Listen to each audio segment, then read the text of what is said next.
Relief at last. As thousands of people try to flee Afghanistan, these are the ones to have made it out. As the Taliban proclaim victory, they've also declared an amnesty across the country and urged women to join their government. In a bid to resume normal life, the group say they are holding talks aimed at forming an open, inclusive Islamic government. Though experts say this doesn't ring true and there are fears for the future rights of Afghan citizens.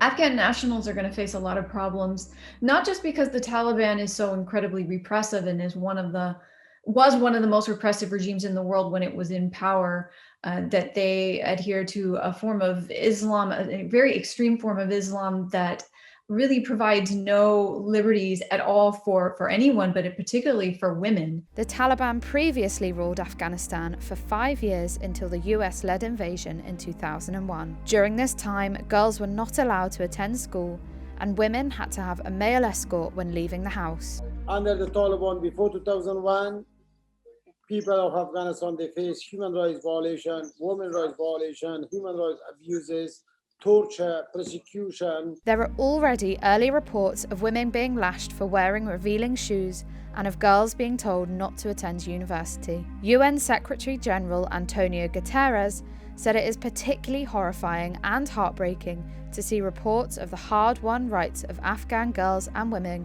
being ripped away from them. Implementing their own ideology by stopping girls attending school.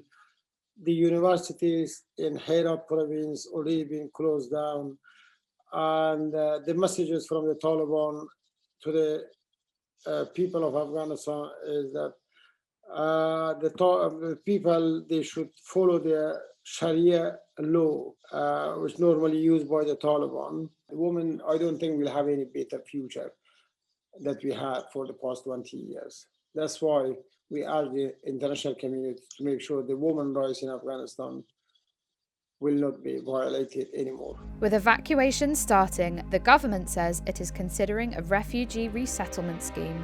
As I know from my own history, as Priti knows from hers, always been a country that's provided safe haven for those fleeing persecution. But for those unable to make it out of the country, the Foreign Secretary also insists that the government will try to exert influence where they can. They're saying they're not going to be the same as the previous approach that we saw in recent history. We've got to try and use every lever, working with our partners, working with the UN, working with NATO, to try and secure a more moderating influence and a better course for the Afghans, the Afghan people in the months and years ahead. After 43 years of bloodshed and political instability, Afghanistan's future looks darker than ever, particularly for women and girls.